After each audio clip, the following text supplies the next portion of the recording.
नमस्कार जय जगन्नाथ मोर YouTube channel को आपण मन को स्वागत। आशा करछि आपण माने बहुत बढ़िया थे मु भी बहुत बढ़िया अच्छी। तो आज गोटे बहुत बढ़िया टॉपिक को लेकिन आम कथा हवा। तो कौन सतरे माने पिला मानकर पढ़िबार गोटे एज अच्छी। तो कोई एज रे आम पढ़ा केमती पढ़ा कौन करवा तो से विषय किसी डिस्कसन करवा। आ मो सहित घटी जाइए किसी अनुभूति मुझे आपण मान सहित शेयर करी जहाँ मो सहित घटी जाइए आपण मान सहित जमी न घटे। पिला तो कथा कहवा बहुत जल्दी स्टार्ट कर दिखती 7 मंथ जन जड़े 7 मंथ मो झी 7 मंथ बाबा मामा दा ये सब डाकी तो धीरे धीरे वर्षे पर से तो बहुत भल से माने कहीदे माने बहुत कम वर्ड तार लगुला ना पूरा क्लीयर कहीदे किंतु पुओ जेहेतु प्री मेच्योर बेबी तो सी एवं जब है 2 वर्ष पर ही गला किंतु तार पार्टी बहुत लगुच माने क्लीयर कही पारुनी। तो 3 वर्ष है बेलू पिला माने पाखापाखि क्लीयर कही दियंती। तो आम पिला शिखेबा कौन जमीक मु पूर्व भिडियो कही मोर गोटे भिडियो अच्छी आप चाहिए देखिपारे। तो 3 वर्ष पिला आम स्टार्टिंग रू कौन करवा ना इंग्लीश वर्ड शिखा चेष्टा करिया माने आम तो पुओ को 1.5 वर्ष माने कौन जिनस धरिकी इटा कौन सीटा कौन एमती कहबार मैं 1.5 वर्ष मुझे स्टार्ट कर दी 2 वर्ष ताको है 2 वर्ष 3 मास किंतु सी गाना जिला थाना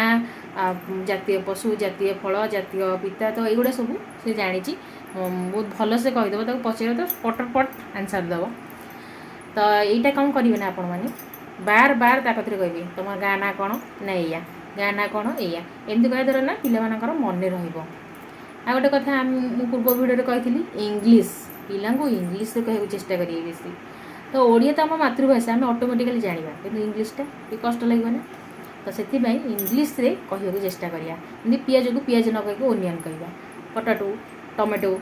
तो ये सब इंग्लीश रे कहूँ चेष्टा करिया। तो पिला मानकर पढ़िबार माने स्कूल रे पढ़िबार एज है 6 वर्ष प्रथम रू जदि आप माने प्राइवेट रे पढ़ुचंती तो 4 वर्ष रू हाँ 4 वर्ष रू पिला मानक पढ़िबार एज मु कहया गले सेमती 3 वर्ष 3.5 वर्ष रू पिला मानक आराम से पढ़ी परिबो। ता गुरु मुंडे प्रेसर दबाटा ठीक रही मो मतरे आपण मानकर मतामत कौन निहाती कमेंट रे जणेबे। तो गवर्नमेंट रे तो 6 वर्ष आ प्राइवेट जदि पढ़ुचंती 4 वर्ष रू। तो मो सहित जहाँ अनुभूति घटी जाइए तो सेटा है मो झील को होता 3 वर्ष माने हवापे आउ 2 मास 3 मास बाकी थिला। तो मुझे नहीं जाइए स्कूल को एडमिशन करने है प्ले स्कूल नुहे प्राइवेट स्कूल माने शिशु मंदिर पाखर गोटे थिला तो एडमिशन करने तार कारण भी गोटे अच्छी कौन पे नहीं तो आम पाख आम जो रोलु पाख घरे 2टा छोट छोट छुआ थी माने जन को हम 6 वर्ष आ जन को 4 वर्ष तो से माने स्कूल जाऊे तो ताकू देखिकी ये पूरा कांदी की जिद लगे कि मु स्कूल जी से आम स्कूल एडमिशन करने नहीं गलु। तो सेठी पहुँचला बेले जहाँ जानलु मैंने कौन कह आम एत माने तुमको खराब लगे से दिन कौन होता ना आम से जा पहुँचलु तार बा सर्टिफिकेट देखिलु सब देखिलु आश्चर्य पूरा रोक ठोक मना करदे नाई नाई नाई एडमिशन हो पार पिलार एडमिशन हो पार पूरा डर बोले कहीं आर एडमिशन हो पारे एमती कहीं कहले कहले मैंने कहीं मैंने एडमिशन हो पारे बयस देखुं मैंने यही बयस तार खेलकूद बयस माइंड प्रेसर पकेब कौनटा भल कथा तुम्हें 4 वर्ष तार ना आज से जो कहले 4 वर्ष लेखा एवं लेखा हेनी तो ये तो पूरा कांदू माने झील पूरा आखिर पूरा लुह ठक ठक ठक ठक गली पड़ी तार एडमिशन हो पार। तो से बुझीगला ना 3 वर्ष से बहुत कथा बुझी जाता बहुत जिनस भी शिखी जाता। तो सी जो कांदिला ताकू देखी मुझे नाई सर टे एडमिशन कर दिखाँ कह नाई नाई एवं प्रेसर कर ना मो स्कूल किसी रूल अच्छी 4 वर्ष मैंने 4 वर्ष एडमिशन करदेबू कि एवं कर सार जो मना कले तो आम से किसी कहलुनु तापर धरिकी झील को पलि आसलु। तापर ये जो कांद तार सार जो कहले आम कि भी कहलुनु पलि आसलु